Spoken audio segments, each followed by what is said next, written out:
जे जे स्थानिक पुढारी आज भाजप आमदार राणा पाटील यांचा प्रचार करत आहेत, यांचे सर्वांचे घर 7 पिढ्या बसून खातील एवढे त्यांच्याकडे पैसे आहेत. त्यांना आपल्या तुळजापूर वासियाचं, तुळजापूरच्या नागरिकांचं, तुळजापूरच्या व्यापाऱ्याचं, पुजाऱ्याचं देणं घेणं नाही. आपण सर्वांनी लक्षात घेणं गरजेचं आहे. आपल्या पोटाचा प्रश्न तुळजापूरकरांचा, आपण कुणाला निवडून द्यायचंय. आता ह्यांच्या एक घोषणा आहेत ते पूर्ण झाले. शहरात विकास झाला म्हणे, राणा पाटील विकास पुरुष आहेत. मग हे सांगा शहरामध्ये झाले आहे का? शहरामध्ये लहान मुलांसाठी प्लेग्राऊंड आहेत का? शहरामध्ये सार्वजनिक शौचालय व मुतारे आहेत का? पार्किंगची सुविधा तर नाहीच, तरीही पार्किंग कर वसूल केला जातो. बरोबर आहे का? गेली 5 वर्षात एकही मोठा उद्योग आणला नाही. आणि मी MIDC आणतो, मी उद्योग आणतो, 12,000 नोकर लावतो, 15,000 नोकर लावतो. फक्त खोटे आश्वासन आहेत. गेली 40 वर्ष झालं धाराशिव जिल्ह्यावर त्यांचं एक हाती वर्चस्व आहे, पण त्यांनी एकही कुठला मोठा प्रकल्प, लघु उद्योग कुठलाही आणलेला नाही. आता तुळजापूर करायची समस्या सांगतो. तुळजापूरकडच्या नाली एक पाऊस पडला तर तुळजापूरच्या घरामध्ये पाणीच पाणी होतं. आमचे श्रीनिवास साळुंखे साहेब माहित आहेत, त्यांच्या शेजारच्या घरामध्ये पाणी घुसले मागच्या वेळेस. बरोबर आहे का नाही? आणि 5 दिवसापूर्वी तुळजापूरमध्ये 15 दिवस एवढं अशुद्ध पाणी आलं की किमान सगळे हॉस्पिटल फुल होते. कावीळ, डेंग्यू, पोटात दुखण्याचे रोग, हे रोग चालू झाले. गेली 17 वर्ष झाले नगर परिषद कुणाच्या अंडर आहे? आज हेच आमदार राष्ट्रवादीमध्ये होते, आता भाजपमध्ये आलेत. ह्यांच्याच कार्यकर्त्याचे 17 वर्ष झाले नगर परिषद आहे ना. मग ह्याच्यावर धाक कोणाचा आहे?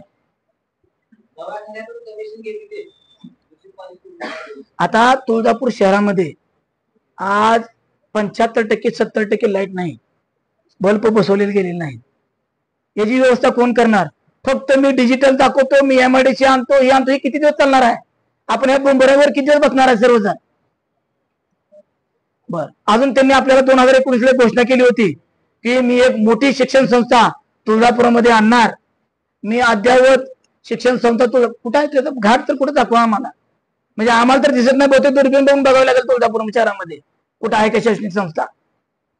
अजूनही त्यांनी एक मोठं अद्ययावत हॉस्पिटल तुळजापूर शहरामध्ये आमच्या तुळजापूरकरांसाठी उभारणार ही एक घोषणा केली होती. आपल्याला दिसतं का कुठे ते?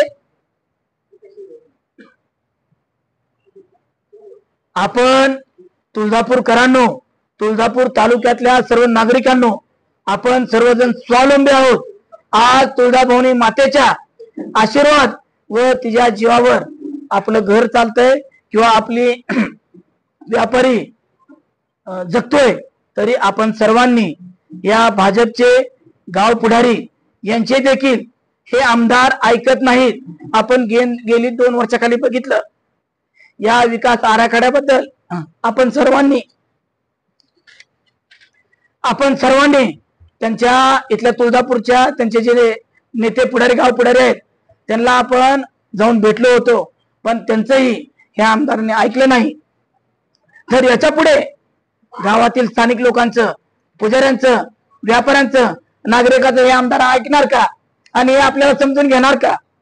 तर तुम्हाला सर्वांना आज काँग्रेस पक्ष, आज शिवसेना उद्धव बाळासाहेब ठाकरे गट, राष्ट्रवादी शरदचंद्रजी पवार गट आणि शेतकरी कामगार पक्ष, आम आदमी पार्टीचे नेते आणि शेतकरी संघटना, हे 6 पक्षाचे आम्ही सर्व प्रतिनिधी आपल्या सर्वांना, अल्पसंख्याकचे आमचे तौफिकभाई शेख, आम्ही सर्वजण आज तुळजापूर तालुक्यांना हात जोडून विनंती करतो की श्री धीरजभाई पाटील यांना आपलं बहुमत देऊन आपण काँग्रेस चिन्हाच्या पुढील बटन दाबून त्यांना बहुमताने निवडून द्यावं आणि तुळजापूरचा विकास करण्यासाठी आणि तुळजापूर तालुक्यातली सुशिक्षित बेरोजगारी आणि शेतकऱ्यांचे प्रश्न मांडण्यासाठी धीरजभाईंना निवडून द्यावं ही विनंती.